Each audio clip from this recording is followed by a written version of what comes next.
ओम शांति।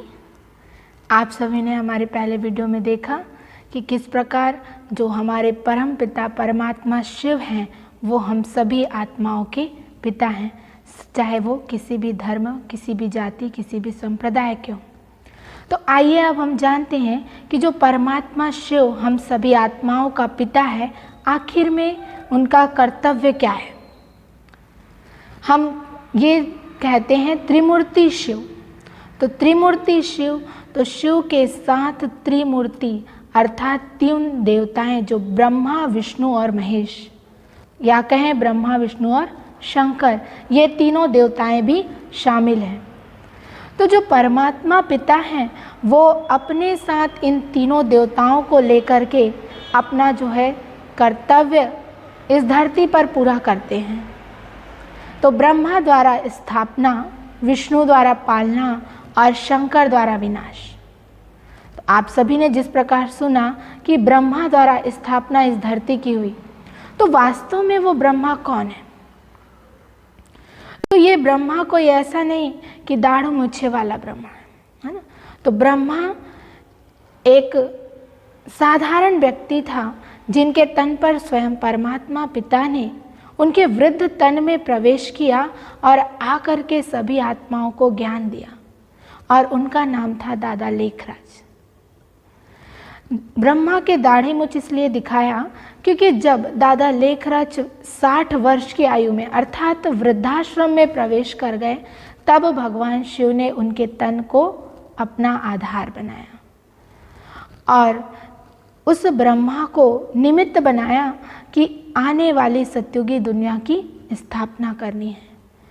ब्रह्मा उन्होंने इस आने वाली सत्युगी दुनिया की स्थापना के लिए अपना तन मन धन पूरा भगवान पर न्यौछावर कर दिया और सभी आत्माओं को भगवान का ज्ञान सुनाने लगे। तो ब्रह्मा निमित्त बने आने वाली सत्युगी दुनिया की स्थापना के लिए, और आज भी ये कार्य सतत चल रहा है।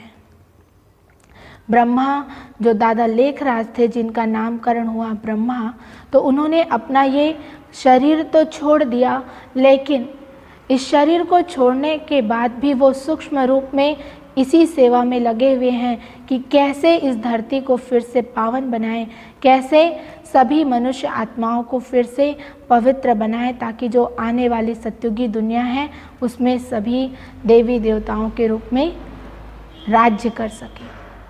फिर आगे हम देखते हैं विष्णु द्वारा पालना। विष्णु को चतुर्भुज के रूप में दिखाया है। वास्तव में किसी भी व्यक्ति के या किसी भी देवी देवता के 4 भुजा नहीं हो सकती। विष्णु एक प्रतीक है लक्ष्मी और नारायण का। जो लक्ष्मी नारायण, महाराजन श्री नारायण और महारानी श्री लक्ष्मी, जो आने वाले सत्युगी दुनिया में विश्व महाराजा और विश्व महारानी होंगे, तो उनका दोनों का कंबाइंड स्वरूप है विष्णु चतुर्भुज। और विष्णु जी के हाथ में जिस प्रकार शंख, चक्र, गदा और पद्म दिखाया, तो जो चक्र दिखाया है उस चक्र से हमको क्या करना है? अपनी बुराइयों का विनाश करना है। जो भी हमारे अंदर की बुराइयां हैं उसको अपने स्वदर्शन चक्र से काटना है। स्वदर्शन अर्थात स्वयं का दर्शन। हमको खुद को पहले पहचानना होगा कि वास्तव में हम कौन हैं, हमारे अंदर क्या क्या कमी है और क्या क्या अच्छाई है। और जैसे जैसे हम अपने अंदर जाते जाएंगे, स्व का दर्शन करते जाएंगे, तो इस स्वदर्शन चक्र को फिराने से हमारे अंदर की बुराइयों का गला कट जाएगा। फिर दिखाया शंख अर्थात जिस प्रकार हमको ये ज्ञान मिला कि भगवान स्वयं वो परमात्मा पिता और हम सभी आत्माएं उनकी संतान हैं, तो ये जो ज्ञान हमें परमात्मा का मिला और मुझ आत्मा का ज्ञान मिला, इसको शंखनाद करना है। अर्थात पूरे विश्व में ये प्रचार प्रसार करना है कि भगवान इस धरती पर आ चुका है। इसलिए विष्णु जी के हाथ पर शंख दिखाया। फिर दिखाया गदा। तो गदा अर्थात ज्ञान रूपी गदा। तो हमें भगवान जो स्वयं आकर के हमको जो ज्ञान सुना रहे हैं, उस ज्ञान के आधार पर हमें अपने जो 5 विकार हैं हमारे अंदर, काम, क्रोध, लोभ, मोह, अहंकार, उन विकारों पर प्रहार करना है, अर्थात उस पर जीत प्राप्त करनी है। और पदम, पदम अर्थात कमल।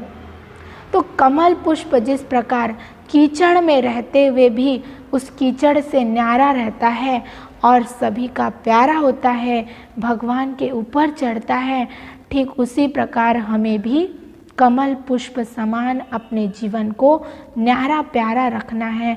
अर्थात इस गंदी छीछी दुनिया, जो कलयुगी दुनिया आज चल रही है, उस पर रहते हुए भी हमको पवित्र रहना है, सभी का प्यारा बन के रहना है और इस ईर्ष्या, द्वेष, बुराई, नफरत, काम, क्रोध की अग्नि से न्यारा होकर के रहना है।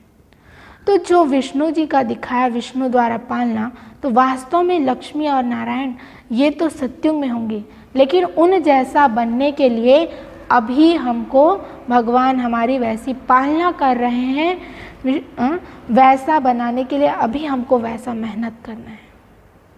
अभी ये समय है जब भगवान धरती पर आया है, तो हमें अपने आप को चेंज करना है ताकि हम आने वाली दुनिया में जा सकें। फिर दिखाया इस शंकर जी द्वारा विनाश। तो शंकर द्वारा विनाश अर्थात पहला तो हम कह सकते हैं कि इस धरती पर जो भी आज इतना माया का पंप है, या कहें आकर्षण की दुनिया है, तो इस आकर्षण की दुनिया का विनाश होकर के आने वाली नेचुरल दुनिया होगी, जो सत्युगी दुनिया होगी। तो उसके लिए पुराना को क्या होना पड़ेगा, पहले टूटना पड़ेगा, तब जाकर के नए घर बन सकते हैं। तो विनाश किस प्रकार होगा, जैसे शंकर जी का दिखाते हैं त्रिशूल। तो त्रिशूल में 3 उसके कांटे दिखाते हैं, है ना, 3 होता है। तो 3 प्रकार से इस धरती का विनाश होगा। पहला प्रकृति द्वारा। आज हम देखते हैं प्राकृतिक आपदाएं, बाढ़, भूकंप और भी ज्वालामुखी है, कहीं तूफान है, कहीं सागर में तूफान आ रहा है, कहीं पर अकाल पड़ गया है, कहीं भूखमरी है। तो इस प्रकार से प्रकृति क्या कर रही है, कभी भी कम वृष्टि, कभी अधिक वृष्टि, कभी अधिक वर्षा हो रही है। तो इसके कारण हमारे जो पृथ्वी है उस पर बहुत हलचल है, लोगों में बहुत हलचल है। तो इस प्रकार से विनाश का ये पहला रूप है। दूसरा रूप अणु परमाणु बम। आज देखिए भारत के जो भी पड़ोसी राज्य हैं, या कहें पूरे विश्व में ही इतने अणु परमाणु बमों का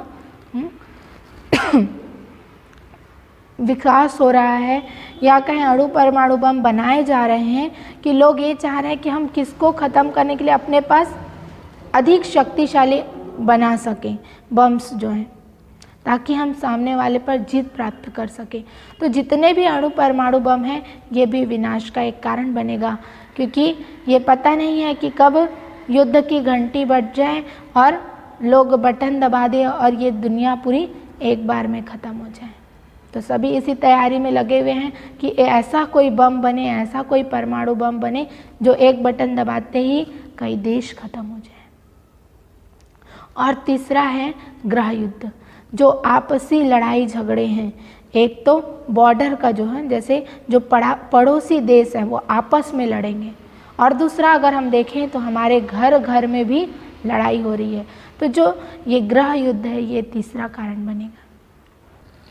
शंकर जी हमारे ही एक प्रतिनिधि के रूप में हैं, या कहें शंकर जी हमारा ही एक प्रतीक हैं, क्योंकि जिस प्रकार शंकर जी को तपस्या में लीन दिखाया और उनका तीसरा नेत्र खुला हुआ दिखाया, जब वो तपस्या करते हैं तो शंकर जी का तीसरा नेत्र खुलता है और तीसरा नेत्र खुलने के बाद वो तांडव नृत्य करते हैं। तो इसका अगर हम आध्यात्मिक रहस्य जानें तो हम ये कह सकते हैं कि जब हमें भगवान का ज्ञान मिलता है, अर्थात जब हम भगवान के लिए तपस्या करते, भगवान के ज्ञान द्वारा हमारे ज्ञान का तीसरा नेत्र खुलता है, तब हम अपनी बुराइयों पर तांडव नृत्य करते हैं। तो इस प्रकार भगवान जो शिव हैं उनको त्रिमूर्ति शिव कहा, जो ब्रह्मा, विष्णु और शंकर के द्वारा स्थापना, पालना और विनाश का कर्तव्य करते हैं। तो आप सभी ने आज त्रिमूर्ति शिव के बारे में इस वीडियो में जाना और आगे हम जानेंगे शिव और शंकर में अंतर। तो इसके लिए आप अगला वीडियो हमारा देखेंगे। तब तक के लिए ओम शांति।